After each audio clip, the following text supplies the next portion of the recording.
ডাকসু নির্বাচনের দিন তারিখ চূড়ান্ত হওয়ার পর থেকেই গুঞ্জন ওঠে ছাত্রলীগে ভাঙনের। কেন্দ্রীয় সংসদের সভাপতি সাধারণ সম্পাদককে ডাকসুর শীর্ষ 2 পদের জন্য মনোনীত করার পর আলাদা প্যানেল ঘোষণা করে বিদ্রোহী একটি অংশ। তবে প্রধানমন্ত্রীর হস্তক্ষেপে সেই প্যানেল প্রত্যাহার করে নেয় বিদ্রোহীরা। তবে ক্ষোভের আগুন পুরোপুরি নেভাতে পারেনি ছাত্রলীগ।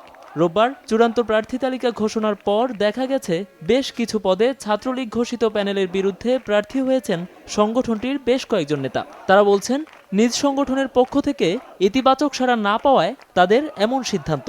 দলীয়ভাবে আমার এলাকাতে কাউকে দেয়নি, সে জায়গায় আমার এলাকায় গিয়ে ছাত্রলীগের প্যানেলের কেউ ভোট চাইতে যাবে এবং তারা এটা কতটুকু পজিটিভভাবে নেবে সেটা নিয়ে আমি সন্দিহান। যদি আমি যাই তাহলে তারা আমাকে অ্যাকসেপ্ট করবে। আমি ছাত্রলীগ থেকে চেষ্টা করেছি, কিন্তু ছাত্রলীগ আমাকে আসলে আমাকে যোগ্য মনে করেনি, তাই আমাকে ছাত্রলীগ নমিনেশন দেয়নি। প্রমাণ দিচ্ছে যে আসলে আমার যোগ্যতা ছিল, কিন্তু হয়তোবা কোনো নীতি নির্ধারণী ফোরামের কোনো ভুলের কারণে হয়তো আমি নমিনেশন পাইনি। আমার জন্য আরও বেশি ভালো হতো যদি ছাত্রলীগ থেকেই আমি মনোনয়ন পেতাম। আগামীতে যেন এটি না থাকে যে বয়সের মাধ্যমে যে নেতৃত্ব হবে না, এই বিষয়টা আমি সবচেয়ে বেশি জোর দিয়ে বলতে চাই। বর্তমান নেতৃত্ব স্বীকার করছে, নানাভাবে চেষ্টা করেও তারা আটকাতে পারেননি এসব প্রার্থীকে। সবাই সবার মতো বোঝে এবং তারা সর্বোচ্চ বিদ্যাপীঠে পড়ে এবং নেতৃত্ব গুণাবলীর বিকাশের জায়গা এটা।